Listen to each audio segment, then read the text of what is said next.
You know that feeling when you walk past a real bakery and that incredible smell just stops you in your tracks? If you've ever thought to yourself, I could do this, well, you are in exactly the right place. We're going to break down how to take that passion for baking and turn it into a real, thriving business step by step. It's a pretty amazing dream to have, right? But let's be honest, it can also feel huge, totally overwhelming. Where'd you even start? You've got permits, ovens, marketing, the whole shebang. It's so easy to get lost before you've even baked your first croissant. But don't you worry, we're going to cut right through all that noise and give you a super clear, actionable roadmap. We've broken this whole journey down into 4 manageable phases that are going to take you from just an ideal all the way to opening your doors. Okay, first up, Phase 1, crafting your bakery blueprint. This is all about laying that solid foundation. Seriously, before you spend a single dollar on a fancy mixer or even a bag of flour, you've got to have a plan that's grounded in reality. So your first big decision might not be what you think. It's not about perfecting your signature cookie just yet. It's about how you're going to sell it. Are you picturing a classic retail shop with a cute storefront? Or maybe you want to be a wholesale supplier to all the local cafes? Or are you a specialist, focusing on custom wedding cakes?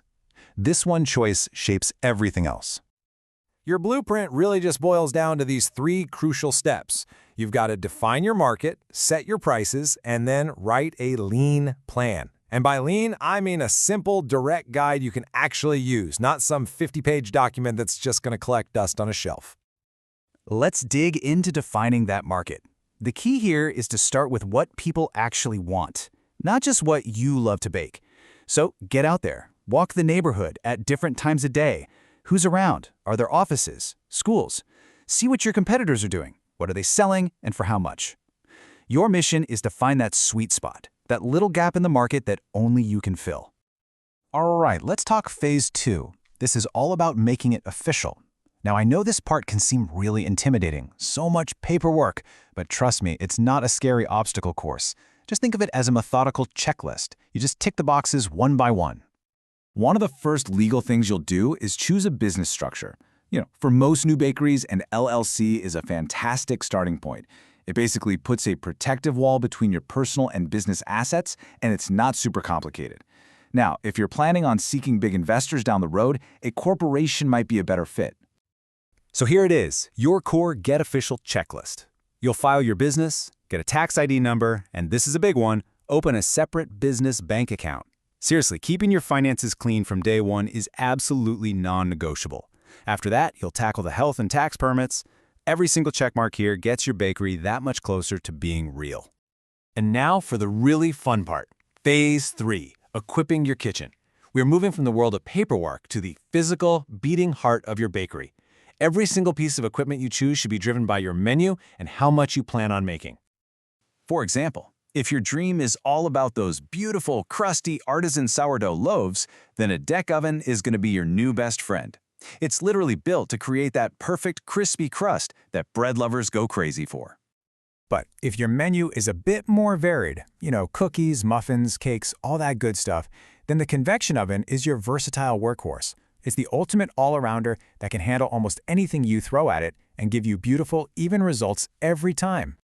And this, of course, brings us to a huge question that every new owner faces. It's a real budget-defining moment. Do you buy your equipment new, lease it, or maybe take a chance on something used?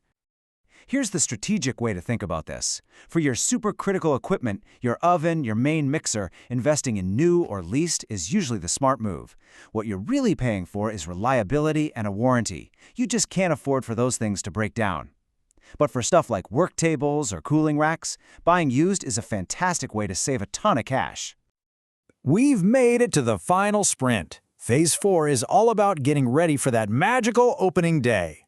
This is where all that planning you did really comes together to make sure your launch is a huge success, not a giant, stressful mess.